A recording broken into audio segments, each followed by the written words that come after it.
So you'll probably notice if you look behind me that I'm set up to spray paint the engine bay again. And it's not because I'm not happy with the finish or the color, it's actually because I know I'm gonna regret not spray painting it a different and unique color. Now don't get me wrong, this light grey is a nice color and all, but at the same time it's very monotone and it's bland. It would have made the engine bay stand out as it's a light color and the engine's dark. But at the same time, I think after sleeping on it a couple nights, I want a color when you open up the engine bay, it really is a centerpiece and it stands out besides the rest. So with all that being said, let's go ahead and take a look at the new color. So here we have the brand color spec. You can find it at Supercheap, which is where I got it mixed up at. And the color that we have is called Midnight Blue Pearl. Now, if you look where the flashlight is, you'll notice that it's a very light and sparkly glittery color. Whereas if you look at the lid under no light, it's a dark blue, which is what I really like about this color because it can be both ends of the extreme, and I feel like it will definitely help me achieve that different and unique look that I'm aiming for in the engine bay. Alrighty, so I guess there's only one thing left to do, and that's to mix this bad boy up. Let's check out the mixing ratio on the back here. It says 1 part color spec base coat by volume to 50 to 70% color spec acrylic thinner, or any acrylic thinner, doesn't mean it needs to be the same brand. So basically what that's telling me is for every 100 ml that I put of this color, I put 50 to 70 ml of acrylic thinner.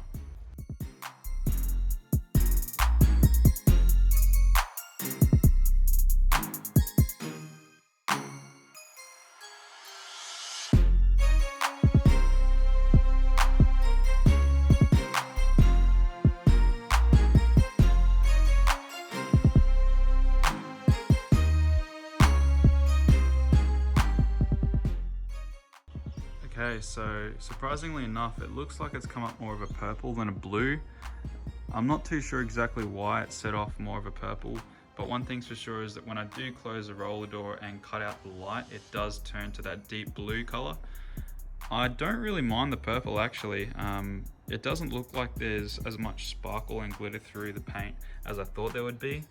You can see it a little bit there, but there's more in some places and less in others. So I think I need to go back to Supercheap Auto now and get another 500ml tin and do another 3 coats, because this is after the 3rd coat and I don't think I'm happy with it yet.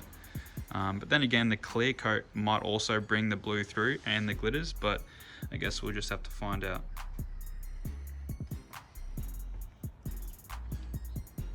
Alrighty, so I just got back from Supercheap Auto, and as you can see I picked up more than just the tin of colour. I also decided to get some more satin black for these arms that are over there that I'm spray painting. And I got some more gloss black because you can never have enough gloss black. I also got an acrylic clear coat, 1 litre of it. I did buy this yesterday because I thought that's all I would need, but I think I want to go ham with the clear and put maybe 3 or 4 coats of clear on just to really give it some protection.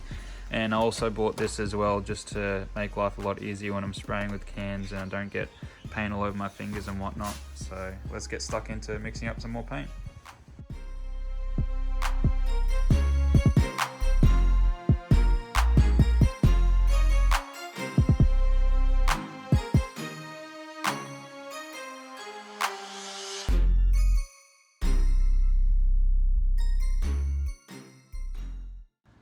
So there we have it.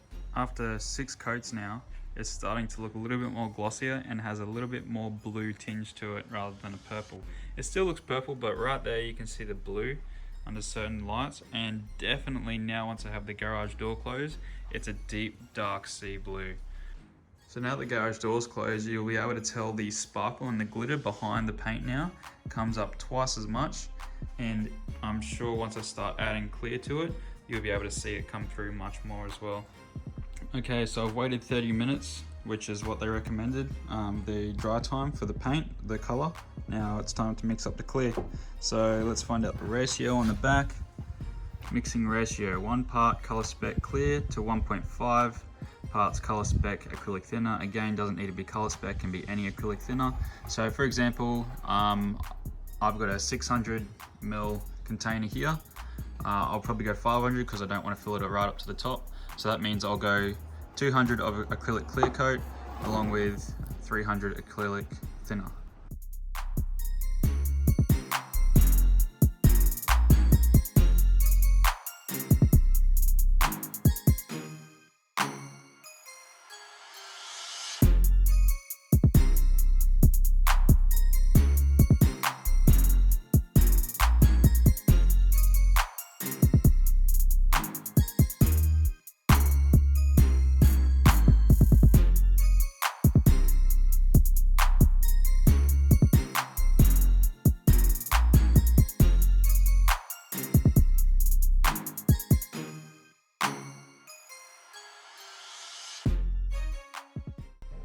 you have it. That's the engine bay all finished off, and I couldn't be happier with the outcome and the finish.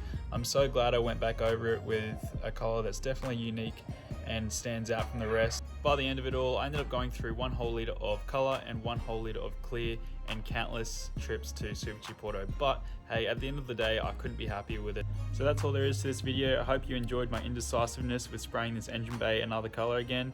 If you guys like the colour as well, leave a thumbs up, but I'm going to go ahead and unmask everything and potentially bolt some things back together again without damaging the paint, but I'll see you guys in the next one.